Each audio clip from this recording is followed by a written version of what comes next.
Today's lab is lab 3. It's on heat conservation. And we're going to measure heat and we're going to see how it's conserved. And we're going to do it, if you look over here, we have 3 cylinders. They're each 1,000 milliliter cylinders. One has 333 milliliters of water in it. The second one has 666. And the third one has 1,000. So what we're going to do is we're going to take each one of those cylinders and we're going to put it on a hot plate, a 628 watt hot plate, and we're going to take the temperature of each one of the cylinders every minute for 7 minutes.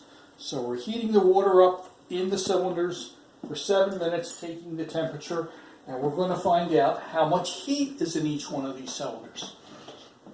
Now heat, which is measured in joules, is simply the mass of the water in milliliters times the specific heat of water, C sub P, that's 4.18 joules per degree centigrade per milliliter, times the change in temperature. So as I indicated, we have 3 1,000 milliliter cylinders.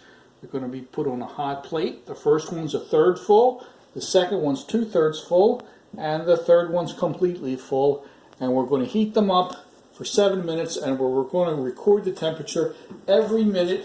And after 7 minutes, we're going to find out what that delta T is.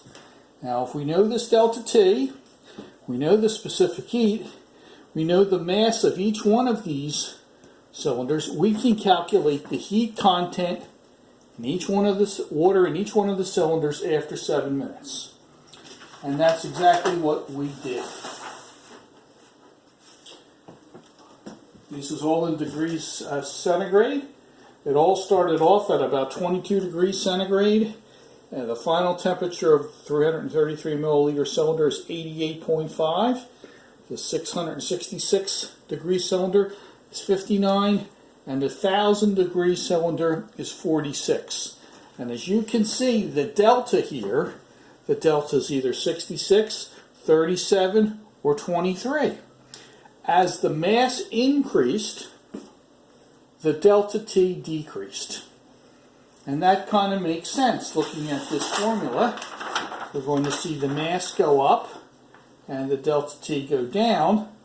If the heat is equal, as it should be under heat conservation, that's what we would expect. So we're going to calculate the Q for each of these quantities of water. And the Q for the 333 milliliters, the amount of heat in joules, is about 92,000 joules.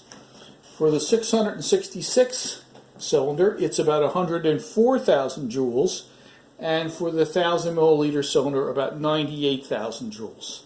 And they are fairly close together, as they should be. In an ideal world, they would all be the same.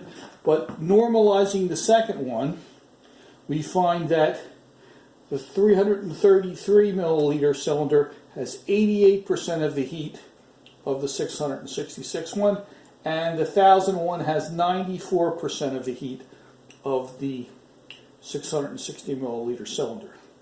Now the average heat in joules of the 3 of them comes out to be about 98,000 joules.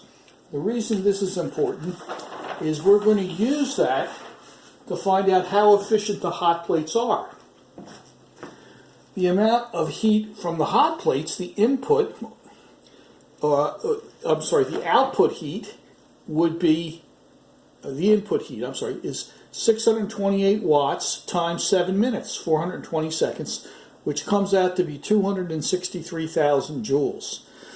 So we input 263,000, we had as output 98,000 on average, which means the efficiency of a hot plate or electric resistance heat is approximately 37%, which is not a very efficient way of heating things.